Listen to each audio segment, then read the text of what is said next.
Bonjour à tous, heureux de vous retrouver sur le Turf TV pour notre émission quotidienne consacrée au Quintet Plus et au 5-5. Mon invité du jour, c'est une invitée, Stéphanie Chastain, du journal Paris Course. Bonjour Stéphanie. Philippe, bonjour, bonjour à tous. Alors, au programme ce vendredi, on prend la direction de Pau dans le Béarn avec le prix René Cramaille, une épreuve pour 5 ans et plus. Sur les 3800 mètres, ce sera des haies. Le sommaire du jour. On va débuter par l'analyse du Quintet Plus 5-5. On suivra la stat du jour, sans oublier le rappel du pronostic de notre consultante et son petit ticket gagnant pour nos amis internautes, on l'espère. Stéphanie, on démarre d'entrée de jeu par deux bases qui s'annoncent assez solides dans cette épreuve. Le 10, Syrian Choc et le 5, Mon Diamant. Alors le 10, Syrian Choc, il vient de débuter victorieusement à Pau. C'est un 5 ans, ça vous inquiète pas? Non, ça ne m'inquiète pas parce que Syrian Choc est en forme. Donc effectivement, il a gagné sur cette piste. Bon, il affronte ses aînés, mais c'est un cheval de qualité et il a été plaisant à Auteuil à ce niveau durant l'automne. Donc je pense que ça peut suffire, d'autant que l'opposition n'a rien d'exceptionnel. Oui, surtout qu'en général, les chevaux qui réussissent à Auteuil, à Pau, c'est pas un problème. D'ailleurs, il l'a prouvé en débutant victorieusement. Derrière, le 5 Mon Diamant. Alors, on ne s'attendait pas à sa rentrée. Elle a été remarquable après une telle absence. Là, il vient de faire l'arrivée de la course référence. Pareil, incontournable, non? Alors, mon Diamant, il adore Pau. Donc, c'est effectivement un incontournable. Sa course de rentrée est très, très bonne. Et comme c'est un cheval saisonnier, je pense qu'il va poursuivre et confirmer cette belle course. D'accord. Derrière, deux valeurs sûres, bien connues des habitués de ce genre d'épreuve. Le 3, Martalin, et le 11, Toc Rose. Bon, le 3 Martalin, qu'est-ce qu'on peut en dire? Alors, Martalin, je le reprends, c'est un cheval que j'aime beaucoup. Je pense qu'il a largement la pointure d'un tel lot. Maintenant, la dernière fois, le terrain était collant. Donc, il n'avait pas trop ses appuis dans ce terrain-là. Son entraîneur préfère le terrain lourd, justement, où il aura plus d'appui et plus pied, on peut dire que c'est ça comme ça. Et donc, je pense qu'il va se reprendre. D'accord, oui, surtout que le terrain est annoncé très lourd. Le 11 Toc Rose, alors, il a brillé, entre guillemets, il a pointé le bout de son nez à Pau l'hiver dernier. Il a surtout brillé à Cannes-sur-Mer. Là, retour à Pau, pas de souci pour vous? Non, ça pose pas de souci pour ce cheval qui connaît l'hippodrome aussi. Et puis je pense qu'il est sur la bonne voie parce que ses dernières sorties à Cagnes le montrent effectivement sur le chemin du renouveau. Donc il devrait conclure à l'arrivée, je pense. D'accord. On poursuit par quelques outsiders séduisants. Alors la course est très ouverte. On a vu les arrivées à Pau ces derniers temps, c'est un petit peu tout et n'importe quoi. Vous êtes basé sur 4 chevaux. Alors le 13, Élixir du Berlay, le 2, Moby, l'As, Celtus et le 6, Bleu et Rose. Alors le 13, Élixir du Berlay, on est sûr d'une chose, il adore le terrain lourd. Alors Élixir du Berlay, oui, c'est un cheval qui adore le terrain lourd. Il ne faut pas le condamner sur sa sortie en steeple la dernière fois parce qu'il était hors course. Je ne sais pas trop exactement ce qui s'est passé. Mais là, il retrouve les haies. Alors peut-être qu'il va se retrouver justement en revenant sur les haies. Donc je le reprends pour ses aptitudes au lourd notamment. D'accord. Derrière, le 2, Moby, il est dans son jardin à Pau. Alors ce bon vieux sauteur adore Pau.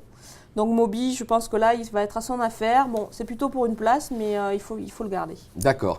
Là, Celtus, alors c'est un Horté. On sait que Horté, c'est le patron à Pau. Le cheval est chargé, mais bon, il a quand même un brin de qualité.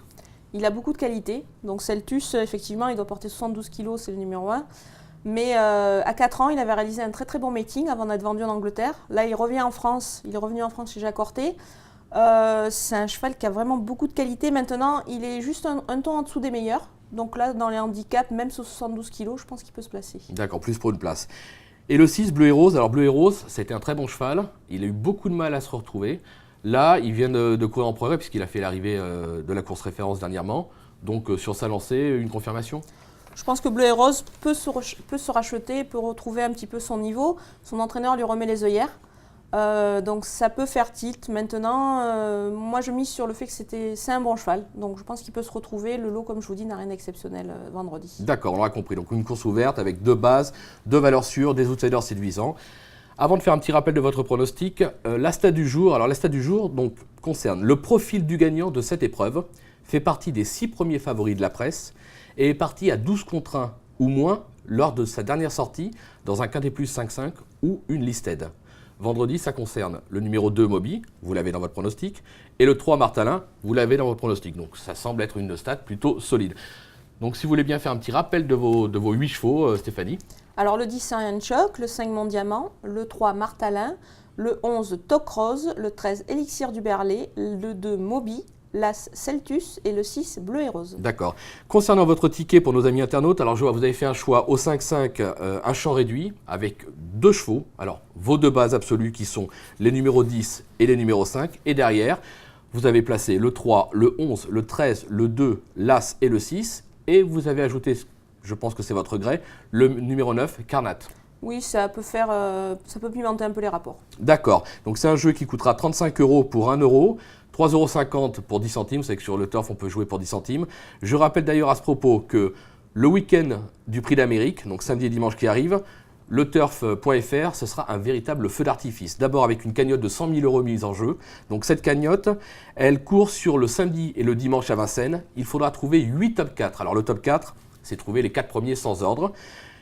Et si une personne arrive à réaliser cet exploit, ou plusieurs personnes, ils se partageront les 100 000 €. Je vous rappelle aussi que sur le turf.fr, le 4e dans beaucoup d'épreuves est payé. Ça peut être intéressant, surtout si la cote est 20-30 contre 1. On a des places à 8, 9, 10 €. Ça peut franchement être intéressant. Écoutez, je pense que Stéphanie, on a pratiquement tout dit. Un dernier rendez-vous, dimanche. Je serai là, je serai avec vous en direct sur le Turf TV pour vous commenter le Prix d'Amérique. 2 heures de live à peu près, où le fil rouge sera ce Prix d'Amérique. Il y aura avec moi Hubert Benaïm pour m'accompagner tout au long de ces 2 heures. On parlera des partants du Prix d'Amérique, des entraîneurs, des bruits d'écurie. On aura des gens qui seront en direct de Vincennes, qui nous appelleront par téléphone, des reportages, des interviews, quelque chose de très complet pour vous tenter, déjà pour vous accompagner dans l'après-midi et tenter de vous faire gagner ce Prix d'Amérique qui s'annonce vraiment prestigieux. Stéphanie, tout est dit ? Tout est dit. Merci beaucoup pour tous ces renseignements et je vous dis à très vite sur le Turf TV. Merci, au revoir. Au revoir.